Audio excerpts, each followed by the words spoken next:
Hey everyone, welcome to my channel. तो ये है यूरेका प्लस क्लास 4 की ईवीएस की बुक, जिसमें आज हम करेंगे air water and weather chapter number 9। सबसे पहले तो हम जान लेते हैं कि हमें एयर वाटर और वेदर इसके बारे में कितनी बातें पता हैं, right. So air is a mixture of nitrogen, oxygen and carbon dioxide. Water vapour and dust are also present in the air. तो ये बात हम बहुत अच्छे से जानते हैं कि नाइट्रोजन, ऑक्सीजन, बहुत सारी गैसेस जो हैं हमारे एयर में मिक्स रहती हैं। वाटर वेपर और डस्ट भी हमारी एयर में प्रेजेंट होती है। अब वाटर वेपर का हमें कैसे पता चलेगा? जैसे कि अब गर्मियों का मौसम है तो आप देखते होंगे पेरेंट्स बहुत बोलते हैं ह्यूमिडिटी बहुत ज़्यादा है। तो ह्यूमिडिटी मतलब वाटर वेपर जो कंटेंट है वो एयर में बहुत ज़्यादा है, जिसकी वजह से ह्यूमिडिटी होती है। ठीक है। Moving air is called wind. जो भी चलती हुई हवा, जो हवा चलती है उसको हम विंड बोलते हैं। Water is precious, we should not waste water. Water बहुत प्रीशियस है, मतलब बहुत कीमती है, इसे हमें वेस्ट नहीं करना चाहिए। तो आइए विदाउट टाइम वेस्ट किए इस चैप्टर को पढ़ते हैं, क्योंकि आज हम इस चैप्टर में एयर, वेदर और रेन के बारे में पढ़ने वाले हैं।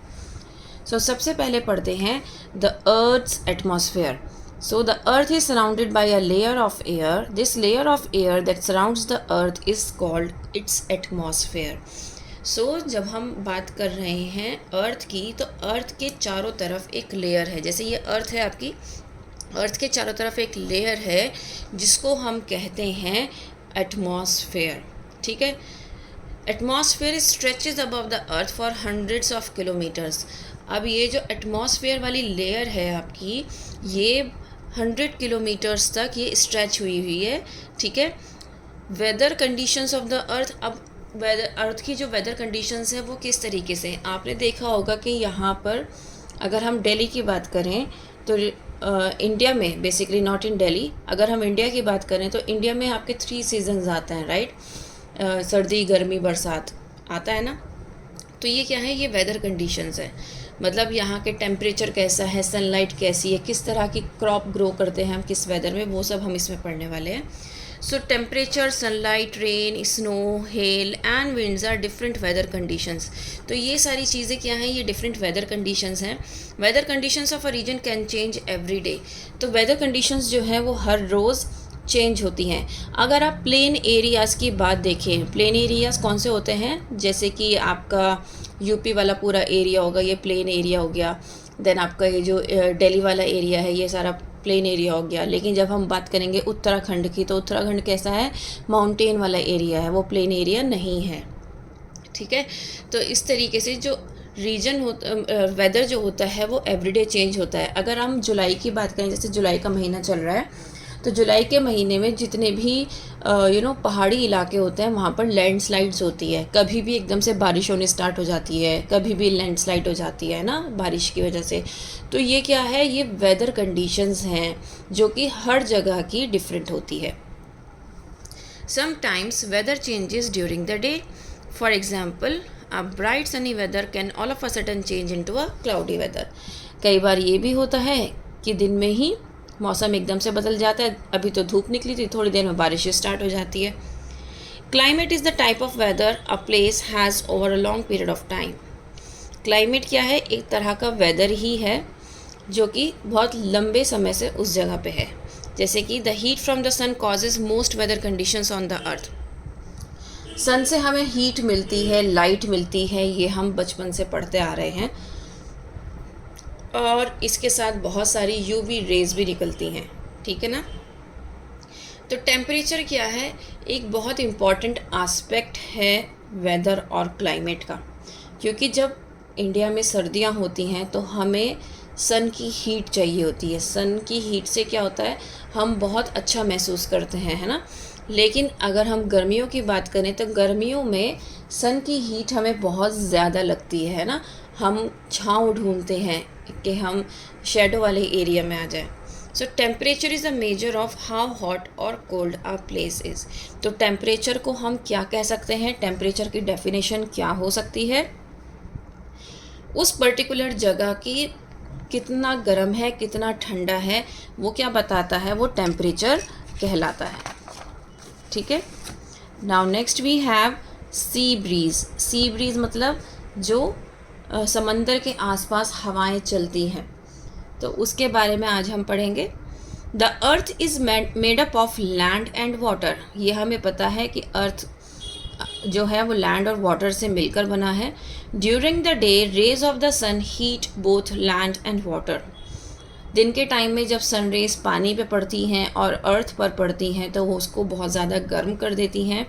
Land gets heated up faster than water. और ये आपको पता होना चाहिए कि जो लैंड है वो जल्दी हीट अप हो जाती है वाटर के बनिस्बत। The air above the warmer land also becomes warmer. अब जो एयर हमारी जो लैंड पे, अब आपने देखा होगा गर्मियों में ज़्यादातर क्या कहते हैं मम्मा कि लू चल रही है, बाहर मत जाओ, बहुत गर्म हवा है, बाहर मत जाओ। तो वो ऐसा क्यों कहती है? क्योंकि एक तो वेदर गर्म है, लैंड बहुत जल्दी गर्म हो गई है हीट की सन की रेस की वजह से, ठीक है।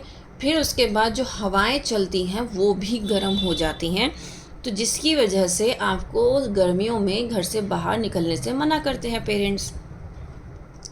लेकिन अगर हम वाटर की बात करें तो पानी जो होता है वो ठंडा होता है, वो बहुत जल्दी गर्म नहीं होता है ना, बहुत जल्दी गर्म नहीं होता है। तो इसीलिए जब हम उस टाइम मतलब दोपहर के टाइम पे अगर हम समंदर के आसपास जाके खड़े होते हैं तो क्या होता है कि हमें वहाँ से ठंडी हवा मिलती है। ऐसा क्यों होता है? क्योंकि जब पानी ठंडा है तो उसके ऊपर की जो हवा होगी वो भी ठंडी होगी, ठीक है ना। Warm air being lighter rises upwards. क्योंकि जो गर्म हवा होती है वो लाइट होती है वेट में, तो वो ऊपर राइज होना स्टार्ट हो जाती है, जिसकी वजह से वार्म एयर की जो जगह है वो कौन ले लेता है? कोल्ड एयर ले लेती है। और इस वजह से जो पानी मतलब समंदर के आसपास के जो इलाके हैं वो ठंडे रहते हैं, उसके समंदर के आसपास जो हवा चलती है वो ठंडी हवा चलती है, ठीक है। The movement of air from the sea to the land during the day causes sea breeze. अब वो मूवमेंट एयर का जो कि सी से लैंड की तरफ लेके जाती है दिन में, वो क्या कहलाती है? Sea breeze. It blows from sea towards the land. So sea से वो लैंड की तरफ मूव करती है। अब आप यहाँ पे देखो, ये आपका पूरा लैंड एरिया है, ठीक है, ये आपकी सी है, सी ब्रीज सी है। तो सी के ऊपर मैंने आपको बताया क्योंकि पानी जल्दी से गर्म नहीं होता है तो इसकी जो हवा है वो ठंडी रहती है। अब लैंड जो है वो गर्म हो गई है, तो ये इसकी हवा जो है इसके ऊपर वो भी गर्म है। अभी हमने पढ़ा कि जो वार्म एयर होती है वो वेट में लाइट होती है, लाइट इन वेट होती है, जिसकी वजह से वो जल्दी ऊपर की तरफ चली जाती है। और ये जो कूल एयर है ये उसकी जगह ले लेती है, जिसकी वजह से यहाँ पर जो लोग बैठे होते हैं उन्हें ठंडी हवाएं महसूस होती हैं कि समंदर के पास हमें ठंडी हवाएं मिल रही हैं, ठीक है। Next we have land breeze. अब हम लैंड ब्रीज के बारे में बात करते हैं। At night the land cools down faster than water और द सी। रात के समय जो धरती है, जो लैंड है, वो जल्दी से कूल डाउन हो जाती है, पानी से जल्दी ठंडी हो जाती है, जिसकी वजह से क्या होता है? As a result the sea water and the air above it are warmer. जिसकी वजह से जो सी वाटर है या उसके ऊपर जो पानी है वो गर्म होता है, और the warm air above the sea rises the cool air from the land rushes towards the sea and takes the place of the warm air. जो काम दिन में पानी कर रहा था कि धरती की हवा जो थी वो गर्म थी और वो धरती की हवा को ठंडी कर रहा था, वो ही काम रात में धरती कर रही है पानी के साथ। क्योंकि अब धरती क्या हो गई है? हमारी कूल डाउन हो गई है। जब कूल डाउन हो गई है तो उसकी हवा भी कैसी हो गई है? ठंडी हो गई है। अब जब धरती तो कूल डाउन हो गई रात के समय, और सुबह के टाइम पे क्या पानी के साथ क्या हुआ? रात के समय वो गर्म है, क्योंकि वो देर से गर्म होता है, हमने पढ़ा था ना, तो वो रात तक गर्म रहा, जिसकी वजह से क्या हुआ? उसके ऊपर की जो हवा थी वो भी गर्म हो गई। अब हमने ये भी पढ़ा था कि जितनी भी गर्म हवा होती है वो बहुत लाइट होती है वेट में, जिसकी वजह से वो एकदम से ऊपर की तरफ चलना स्टार्ट हो जाती है, और फिर जो कूल एयर होती है लैंड की वो उसकी जगह ले लेती है, ठीक है। This movement of air from the land to the sea at night is called land breeze. अब मूवमेंट ऑफ एयर, वो मूवमेंट ऑफ एयर जो लैंड से सी की तरफ जाता है उसको लैंड ब्रीज कहते हैं, और जो सी से लैंड की तरफ आता है उसको सी ब्रीज कहते हैं। ठीक है। Now evaporation. इवेपोरेशन एक बहुत इम्पॉर्टेंट आस्पेक्ट है जो आपको पता होना ज़रूरी है। When water heats, it changes into water vapor. In nature, water vapor is formed all the time. When water changes into water vapor, it is known as evaporation of water. हमने अभी पढ़ा सी ब्रीज में, land breeze में कि सन heat करता है land को भी और वाटर को भी, जितना भी प्रेजेंट है ना। जब हम वाटर की बात कर रहे हैं तो वाटर का मतलब है सी, ओशियन, लेक, ये जो पॉन्ड्स, ये जो हमारे आसपास रिवर्स वगैरह हैं, इनके पानी को वार्म अप कर रहा है और इसी की हवा के बारे में हम बात कर रहे थे। लेकिन जब हम बात करेंगे इवेपोरेशन की, तो इवेपोरेशन में भी सेम हम ओशियंस, रिवर्स, लेक्स, पॉन्ड्स, सी, इन सब की ही बात करेंगे। क्योंकि सन की जो रेज़ हैं वो अर्थ तक आती हैं और अर्थ पर आपकी लैंड और सी, लैंड और वाटर दोनों ही हैं और वो दोनों को ही गर्म करता है, दोनों को ही हीट अप करता है। जब वो वाटर को हीट अप करता है तो वाटर क्या करता है, भाप बन के ऊपर की तरफ उड़ना स्टार्ट हो जाता है ना। जैसे आपने घर में देखा होगा कि मम्मा अगर चाय बनाने के लिए पानी रखती हैं और उसको ढक कर रखती हैं तो थोड़ी देर बाद पानी उबल जाता है और वो जो ढक्कन ढका हुआ होता है उसके ऊपर छोटे छोटे ड्रॉपलेट्स आ जाते हैं। सो वो जो ड्रॉपलेट्स होते हैं ना, वो वाटर वेपर होते हैं जो ऊपर भाप बन के उड़ रहे थे, लेकिन वापस वो क्या हो गया, पानी बन के रह गए वहीं पर। तो भाप जो है आपको निकलती हुई दिखाई देती है ना उबले हुए पानी से, है ना। तो वो ऐसे ही भाप बन के पानी उड़ जाता है। ठीक है, इसी को हम क्या कहते हैं, इवेपोरेशन ऑफ वाटर कहते हैं।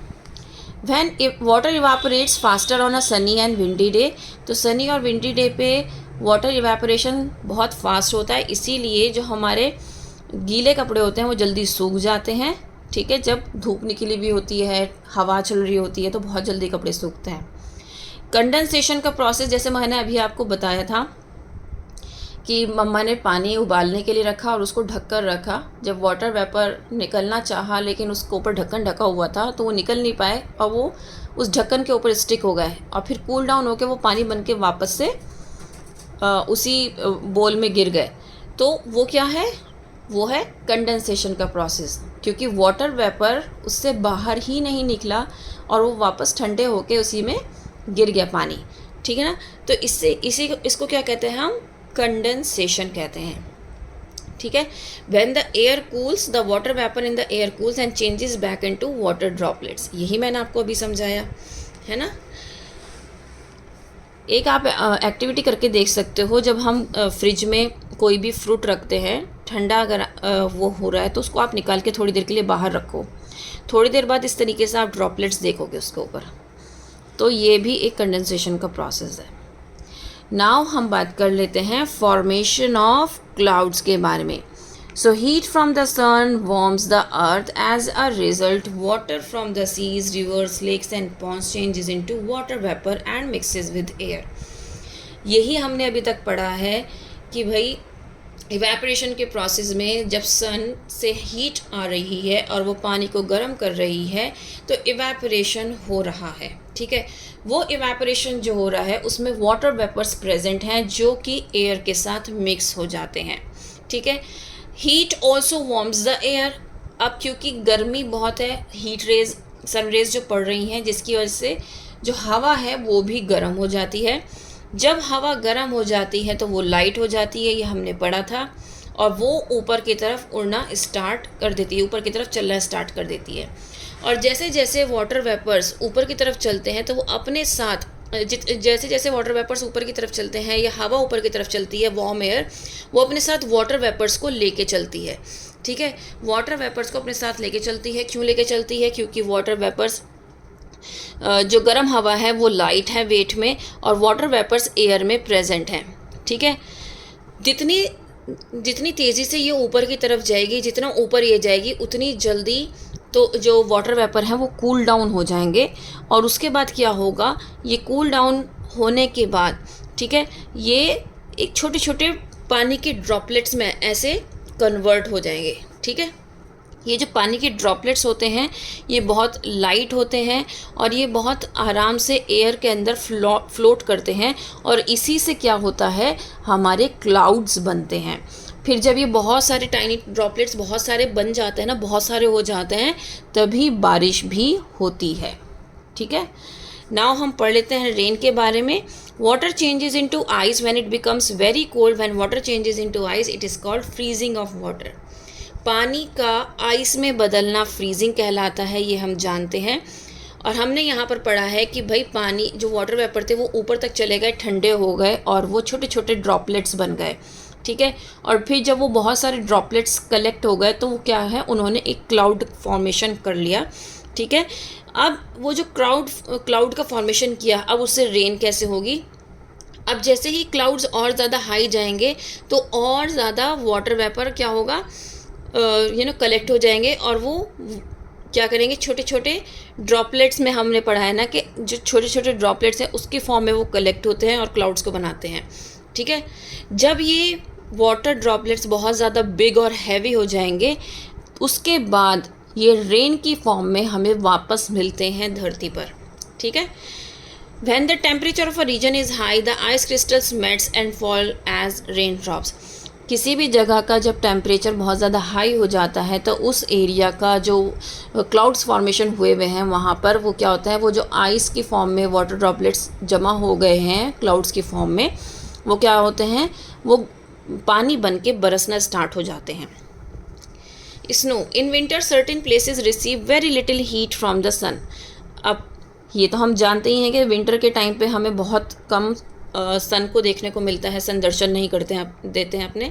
So these places become very cold. तो ये जगह जो है वो बहुत ज़्यादा ठंडी हो जाती हैं, तो वहाँ की जो वेदर कंडीशंस है वो बहुत ज़्यादा ठंडी हो जाती है। तो वहाँ पर क्या होता है, the ice crystals stick together to form snowflakes. तो आइस क्रिस्टल्स क्या करते हैं, एक साथ स्टिक हो जाते हैं और स्नो फ्लेक्स बनाते हैं। स्नोफ्लेक्स बहुत लाइट होते हैं, सॉफ्ट होते हैं। ठीक है, जब ये ग्राउंड की तरफ गिरते हैं तो ये स्नोफॉल कहलाते हैं। ठीक है, हर एक स्नोफ्लेक की 6 साइड्स होती हैं, 6 साइड्स होती हैं। ठीक है, और हर एक की एक यूनिक शेप होती है। तो आप यहाँ पे देख सकते हैं ये स्नोफ्लेक्स की कितनी सारी डिफरेंट शेप्स हैं। ठीक है, The formation of clouds and rain or snow is due to the process of evaporation and condensation of the water. अब हमने इतना सब कुछ पढ़ा, रेन के बारे में पढ़ा कि रेन कैसे हो रही है, क्लाउड फॉर्मेशन कैसे हो रहा है, स्नो कैसे बन रही है। भाई ये सारा ही प्रोसेस ना किससे जुड़ा है, पानी से जुड़ा है, कि किस तरीके से इवेपोरेशन हो रहा है और उसका कंडेंसेशन हो रहा है। उसी के बेस पे रेन होगी या स्नो बनेगी वो डिपेंड करता है। These events occur continuously on the earth in a natural cycle and form the water cycle. अब ये जो पूरा प्रोसेस है ये अर्थ पे रेगुलर बेसिस पे चलता रहता है और इसी को हम कहते हैं वाटर साइकिल। ठीक है, तो ये वाटर साइकिल का एक प्रोसेस है। अगर आप देखें, अर्थ हीटअप होने के बाद उसने वाटर वेपर फॉर्म करना स्टार्ट किया। वाटर वेपर जब उसने स्टार्ट किया तो वो जो पानी के ऊपर गर्म हवा चल रही थी उसके साथ मिक्स हो गए, जिसकी वजह से, क्योंकि गर्म हवा लाइट होती है वेट में, तो वो ऊपर की तरफ मूव करना स्टार्ट हो गई। और जैसे जैसे वो ऊपर जा रही थी तो वो ठंडी हो रही थी, और जब वो ऊपर पहुंच गई तो उसके जो वाटर ड्रॉपलेट्स थे वो ठंडा होकर वो छोटे छोटे वाटर ड्रॉपलेट्स में कन्वर्ट हो गए, जिन्होंने क्लाउड्स बना लिया। ठीक है, इसी तरीके से ये रेगुलर प्रोसेस चलता रहा और ये जो क्लाउड्स का फॉर्मेशन था ये बहुत ज़्यादा बड़ा हो गया।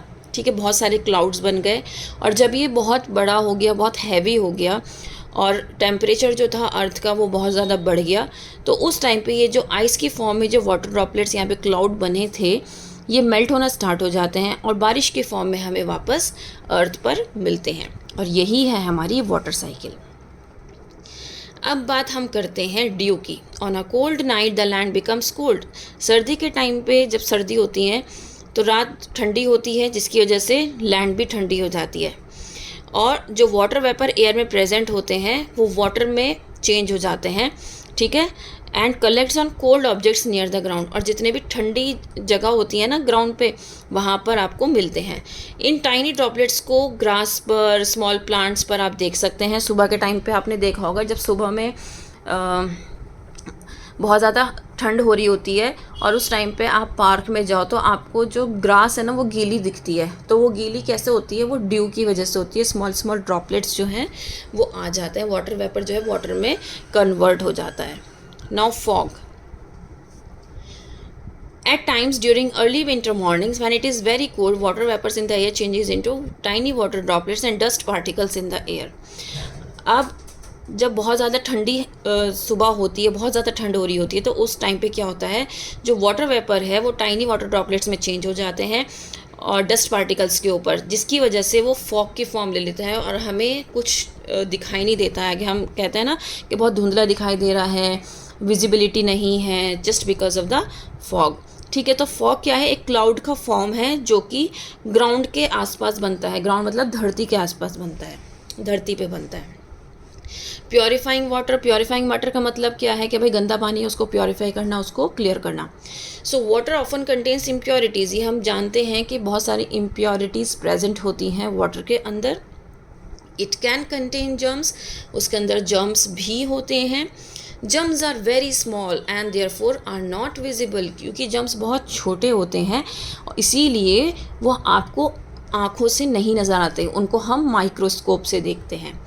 जर्म्स की वजह से बहुत सारी डिजीज़ेज़ होती हैं क्योंकि उनके इसमें वाटर के अंदर बहुत सारे सैंड के, सॉइल के पार्टिकल्स भी हमें मिलते हैं जो कि हार्मफुल केमिकल्स प्रेजेंट होते हैं इसके अंदर। ठीक है, इम्प्योर वाटर हमेशा हमारे लिए ख़तरनाक है। अगर हम गंदा पानी पिएंगे तो हमें नुकसान देगा। तो सबसे सिंपल मेथड है जो हम कर सकते हैं अपने घर के अंदर कि हम पानी लें और उसको बॉईल कर दें। बॉईल करने से जर्म्स किल हो जाते हैं और उसको फिर हम पी सकते हैं। फिल्ट्रेशन, सेडिमेंटेशन, डिकेंटेशन, ये कुछ मेथड्स हैं वाटर प्योरीफाई करने के, ताकि जितने भी सॉलिड सब्सटेंस हैं उसमें से निकल जाएं। क्योंकि सॉलिड सब्सटेंस कैसे होते हैं, हमने अभी पढ़ा, सैंड भी हो सकता है उसमें, क्ले के पार्टिकल्स भी हो सकते हैं, सॉइल के पार्टिकल्स है ना, तो वो कैसे हम रिमूव कर सकते हैं? उसको छान कर। तो फिल्ट्रेशन क्या है? एक प्रोसेस है जिसमें क्या होता है, एक फ़िल्टर लगा होता है। फ़िल्टर क्या करता है, जो अनडिज़ोल्व्ड सॉलिड पार्टिकल्स होते हैं, मतलब अनडिज़ोल्व्ड का मतलब जो पानी में डिज़ोल्व नहीं हुए, उन वाटर पार्टिकल्स को क्या करता है, वो छान लेता है। एक आपने देखा होगा, एक बारीक सा कपड़ा, इस तरीके से आप एक फ़नल लो, उसके ऊपर एक बारीक सा कपड़ा रखो और उसके बाद कॉटन का कपड़ा, और उसको छानो तो आपको प्योर वाटर नीचे मिलेगा और जितनी भी गंदगी होगी ना वो सारी इस कपड़े पर रुक जाएगी। ठीक है, फ़िल्टर पेपर पर रुक जाएगी। फ़िल्टर पेपर मार्केट में मिलता है। ये एक्टिविटी जब आप बड़े हो जाओगे तो आप लैब में भी करोगे। Drinking water is to be purified by passing it through very fine porous filters. Such filters are used in water filters. तो ड्रिंकिंग वाटर को आपने देखा होगा, प्योरीफायर्स आजकल हर किसी के घर में लगा हुआ है, आरओ फिल्टर्स लगे हुए हैं, तो उनका भी काम यही होता है, वो पानी को फिल्टर करके आप तक पहुंचाता है। ठीक है, now sedimentation and decantation. Solid impurities from water can also be removed by the process of sedimentation and decantation. During this process water is allowed to stand for some time. इसमें क्या करते हैं, जैसे कि आपने एक बोल लिया, इसमें पानी भर दिया, ठीक है, अब जो गंदगी थी वो नीचे बैठ गई। सेडिमेंट मीन्स जो गंदगी थी वो सारी नीचे बैठ गई, जितना सैंड था वो नीचे बैठ गया, और जो ऊपर का प्योर वाटर था वो हम दूसरे किसी बर्तन में निकाल लेंगे। ठीक है, the solid impurities being heavier settle at the bottom, this is called sedimentation. तो ये वाला प्रोसेस क्या कहलाया? सेडिमेंटेशन, जिसमें जो इम्प्योरिटीज़ थी क्योंकि वो हैवी होती हैं तो वो नीचे बैठ जाती हैं तले में, और जो ऊपर का पानी होता है वो प्योर हो जाता है और वो हम दूसरे बोल में पलट लेते हैं और वो हमारा यूजेबल वाटर रहता है। The water is then slowly poured out into the another vessel, this is called decantation. जब ये पानी जो प्योर वाटर है दूसरे बोल में पलटा जा रहा है, ये जो हमें पानी मिल रहा है, that is known as decantation. तो सेडिमेंटेशन और डिकेंटेशन दोनों ही प्रोसेस जो है वो साथ काम करते हैं। सेडिमेंटेशन का मतलब होता है कि आपने एक बोल लिया, उसमें पानी जो इम्प्योर वाटर था वो डाल के रख दिया, थोड़ी देर उसको रखेंगे आप कुछ घंटे के लिए। जब कुछ घंटे बाद आप देखेंगे तो जो उसके हैवी पार्टिकल्स थे वो नीचे बैठ जाएंगे और ऊपर आपको सिर्फ पानी पानी नज़र आएगा। उस पानी को जब आप दूसरे बोल में पलट लेंगे जो प्योर वाटर है, तो ये क्या है, आपको एक साफ़ पानी मिल गया, तो सेडिमेंटेशन और डिकेंटेशन दोनों ही प्रोसेस आपके हो गए। उम्मीद करती हूँ ये चैप्टर आपको अच्छे से समझ में आया होगा। मैंने पूरी कोशिश की है आपको अच्छे से एक्सप्लेन करने की। अगर आपको समझ में आया हो, please like share and subscribe. That's all. Thank you.